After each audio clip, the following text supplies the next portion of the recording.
We know that we're having this rally in the context of an outright profits recession. Corporate earnings are going down, and in fact, revenues are going down, which is telling you something about profit margins. So the overall backdrop for corporate profits has been negative for the past year. I guess you could argue that this got priced in last year, but the underlying fundamentals are actually pretty weak. You can argue that we're not yet in an official recession, but when you average out real GDI, gross domestic income, and real GDP, you've basically got an economy that's running around a 1% annual rate.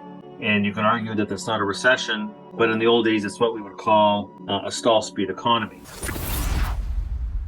A stall speed economy doesn't usually have more than 2 points of multiple expansion attached to it. And that's been the story this year, is that it's been a multiple driven rally. The multiple is the heartbeat for sentiment and animal spirits. And the stock market at any moment in time, and I certainly can't debate you as to how the charts are looking. We can still talk perhaps about market breadth, but I've been doing this for 40 years. And what I can tell you is that at any given moment in time, there's a multiple of forces that generate the movement, direction in the stock market. You have the fundamentals, you have the technicals, you have the sentiment, you have momentum, you have the fund flows, you have market positioning, all the above, valuation. And right now, what's dominating, and it's not the first time we've seen this in the past, what's dominating right now is sentiment and momentum. And I was watching CNBC just the other day, and there was a guest on who no fewer than 3 times said FOMO is here to stay. Fear of missing out. This is somebody who's bullish. Didn't talk about how great the earnings landscape is. Didn't talk about how fantastic the economy is.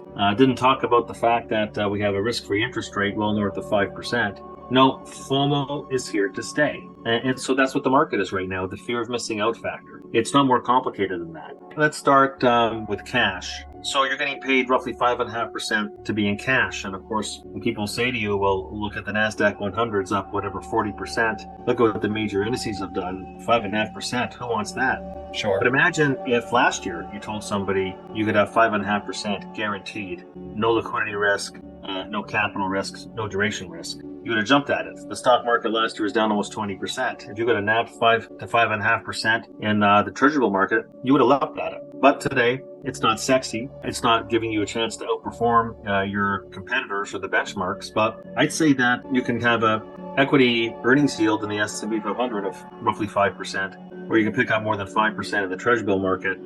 No duration risk, no liquidity risk, no capital risk. To me, that's a no-brainer because nothing moves in a straight line. And this stock market, certainly going into the October lows of last year, it didn't move in a straight line. And it's not going to move in a straight line to perpetuity. And when it comes back down again, because the markets move in cycles, you're going to wish you had at least some of your capital earning 5 to 5.5% totally risk-free. Outside of that, because I think that a recession is inevitable. Of course, it's been delayed. I don't think it's been derailed. And the reasons why it's been delayed is because we still had to work through all these excess savings in the personal sector. And then once that was done, people have been using their credit card balances like it's been nobody's business. And that's what's helped sustain the consumer. But that's running out of steam too, because the banks and the lenders are starting to tighten their credit conditions on credit cards because delinquency rates have gone back to where they were back in early 2020.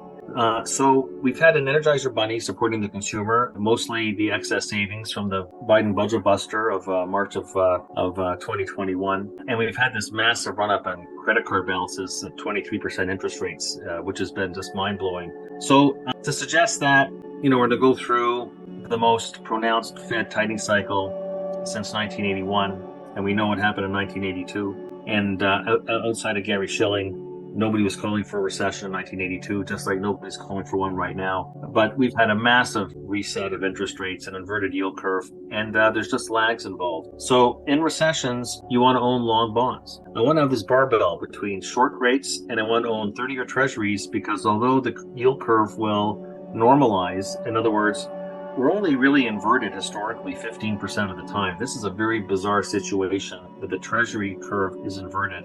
It's been inverted for a year. It's not sustainable. So how will it mean revert? How will it normalize? Well, I think the days have gone by.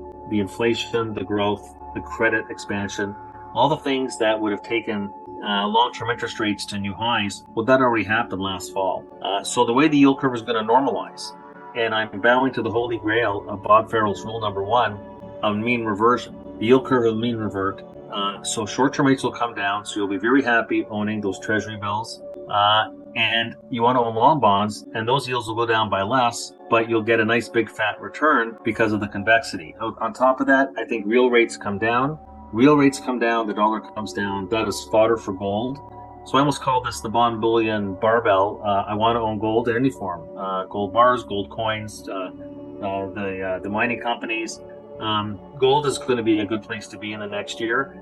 And outside of that, look, I like interest rates at these levels, and I think interest rates are going to be coming down. So I want to own the rate sensitivity in the stock market that's lagged behind what's happened in the industrials and what's happened in tech. Those are the only two segments of the market, by the way. Of course, collectively, they're 40% of the market cap, but the only two of the 11 GEC sectors that have made a new all-time high is technology and it's industrials. And I say for the time being, no, I don't think I want to be involved in either one of them. Industrials are too cyclically sensitive, and growth, which otherwise you would like with interest rates declining, are just plain too expensive for my liking. But the utilities, healthcare, staples, even some select REITs, the beaten up stuff that has interest rate sensitivity, I think is actually going to surprise. And these are under-owned sectors in the stock market as well.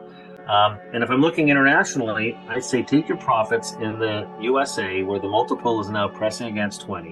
You have a forward multiple of 20 in the United States, and you have a forward multiple of 13 in Canada. And Canada is the 51st state. We just happen to have mild manners, and we probably drink more beer and eat more donuts. But you've got a gap, a valuation gap in favor of the Canadian stock market. That's a 2 standard deviation event. And you always want to invest around a 2 standard deviation event. And what that means, if you're an index investor, simply take your profits in the US and deploy them in the much more attractively priced Canadian market. Outside of that, I've been very bullish on Japan. I have missed out on the US equity rally, but Japan has not just kept pace, but outperformed.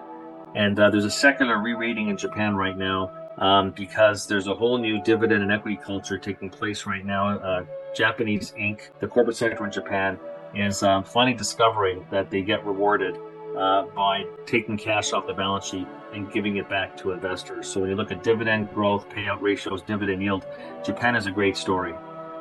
So that's what I'm thinking about. I'm not saying that you have to run into the hills. I'm not saying you got to buy barbed wire, canned tuna, and baked beans.